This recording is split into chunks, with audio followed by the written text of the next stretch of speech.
अस्सलाम वालेकुम रहमतुल्लाह। ओवरसीज़ पाकिस्तानियों के लिए रोशन डिजिटल अकाउंट जो कि एक बड़ा ही ज़बरदस्त इनिशिएटिव है स्टेट बैंक ऑफ पाकिस्तान का। कल मैंने इसके जितने भी बेनिफिट्स हैं, जो इसके अंदर फीचर्स हैं, उन पे एक वीडियो बनाई थी। उसका लिंक भी इसी वीडियो के डिस्क्रिप्शन में मिल जाएगा।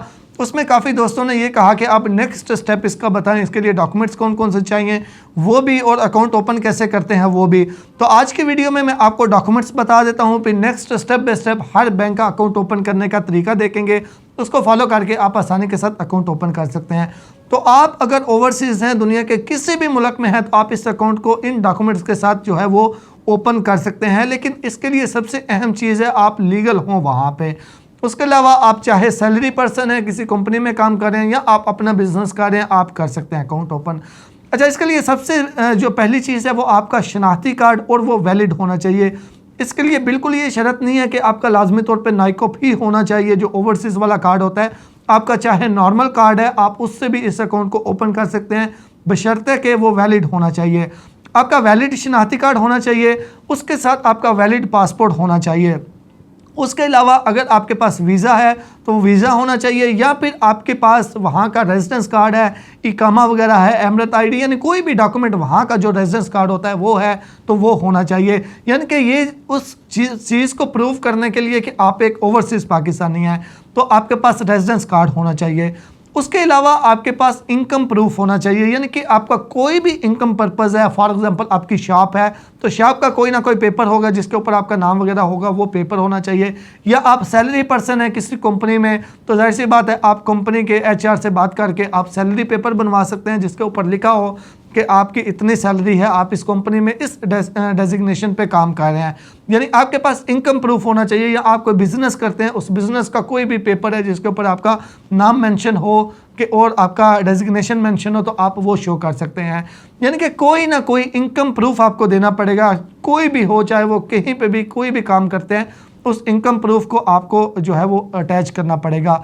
और अगर आप सैलरी पर्सन हैं तो वो 3 महीने से जो सैलरी सर्टिफिकेट है वो पुराना नहीं होना चाहिए। यानी 1 साल पहले का आपने बनवाया हुआ है तो वो नहीं, आप अभी एचआर से बात करके, कंपनी से बात करके एक फ्रेश जो है वो सैलरी पेपर बनवाएं जिसके ऊपर डेट भी मेंशन हो, तो वो आपके पास होना चाहिए।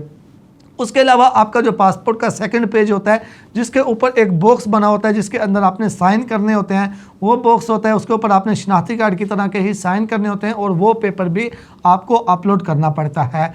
उसके अलावा क्या चीज़ आ जाती है, उसके अलावा जब आप पाकिस्तान से गए थे और दूसरे मुल्क में आप एंटर हुए थे, तो पाकिस्तान से जाने के टाइम आपके पासपोर्ट पे एग्जिट की स्टैंप लगी थी और वहाँ पे एंट्री की भी स्टैंप लगी थी। तो वो जो स्टैंप्स हैं उनकी पिक्चर भी बना के आपने इस चीज़ के प्रूफ के लिए कि आप एक ओवरसीज़ हैं, उसका प्रूफ भी आपने ये भी अपलोड करना होता है। ये डॉक्यूमेंट सारे अपलोड कहाँ पे करने हैं वो भी मैं आपको आगे चल के साथ साथ बताता हूँ।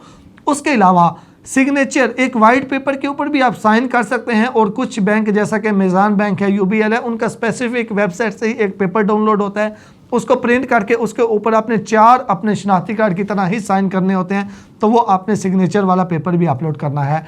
अब यहाँ पे एक और चीज़ आती है कि जिनके शनाख्ती कार्ड के ऊपर सिर्फ अंगूठा लगा हुआ है वो क्या करेंगे, तो वो पिक्चर अकाउंट जो है वो ओपन कर सकते हैं।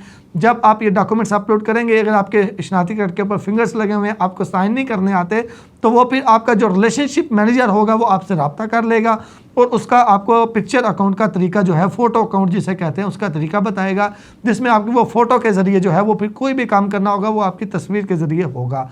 इसमें सबसे बेस्ट ये होता है कि ये एक डिजिटल अकाउंट है, यानी टोटली तौर पे डिजिटल तरीके से ही ऑपरेट होता है। तो बेहतर ये होता है कि आप अपने साइन ही किया करें, और साइन भी ये नहीं है कि सादे उर्दू में, थोड़े अच्छे से इंग्लिश में किया करें। तो जब भी आप शनाख्ती कार्ड बनवाएं, अपने साइन भी अपडेट कर लें, जो जिन्होंने पहले फिंगर लगाए हुए हैं या उर्दू में लिखे हुए हैं, तो जब शनाख्ती कार्ड बनवा रहे हैं तो आप अपने साइन भी साथ में चेंज करवा लिया करें, अपडेट करवा लें, ताकि आपको बैंकिंग के हवाले से कोई परेशानी का सामना ना करना पड़े। आप नॉर्मली कर तो सकते हैं उर्दू साइन के साथ भी, फिंगर लगा हुआ है फिर भी, लेकिन ये एक डिजिटल अकाउंट है तो इसको ज़्यादा महफूज बनाने के लिए बेहतर ये होता है कि आपके प्रॉपर जो है वो सही साइन हो इंग्लिश में। तो ये बेसिक कुछ डॉक्यूमेंट्स हैं जो कि आप अटैच करके इसमें फिर आपकी लाइव पिक्चर लगती है अकाउंट ओपन करने के टाइम, वो मैं वीडियो में बता दूंगा जब अकाउंट ओपन करना है। तो ये बेसिक अकाउंट्स के लिए डॉक्यूमेंट्स हैं, यानी कोई लंबी चौड़ी लिस्ट नहीं है कि कोई एम्बेसी का पेपर लो या कोई वहाँ की गवर्नमेंट से पेपर लो, कुछ भी ऐसा ज़रूरत नहीं है। बेसिक से डॉक्यूमेंट्स हैं, आपका पासपोर्ट, उसका पहला पेज, दूसरा पेज और वो वैलिड होना चाहिए, शनाख्ती कार्ड फ्रंट और बैक और वो वैलिड होना चाहिए, वहाँ का रेजिडेंस कार्ड वो वैलिड होना चाहिए, या फिर रेजिडेंस कार्ड अभी नहीं बना, आपके पासपोर्ट पे वीज़ा स्टैंप हुआ हुआ है तो उसकी पिक्चर, एग्जिट जब आपने किया था तो एग्जिट और एंट्री के टाइम जो स्टैंप लगी थी उनकी पिक्चर, उसके अलावा कोई ना कोई इनकम प्रूफ, चाहे अपना काम करते हैं चाहे किसी कंपनी में काम करते हैं, कोई भी काम है उसका जो इनकम प्रूफ है वो आपके पास होना चाहिए, और सिग्नेचर। बस ये 4-5 चीज़ें ये आप सबमिट करके आसानी के साथ अपना अकाउंट ओपन कर सकते हैं। इसमें डेबिट कार्ड वगैरह, जो एटीएम कार्ड यानी कि एटीएम कार्ड होता है, डेबिट हो या क्रेडिट हो या फिर आपकी चेकबुक हो, वो जिस कंट्री में आप मौजूद हो वहाँ पर ही बैंक आपको डिलीवर कर देता है। तो बाकी नेक्स्ट वीडियो में हम देखते हैं कि अकाउंट्स कैसे ओपन करने हैं।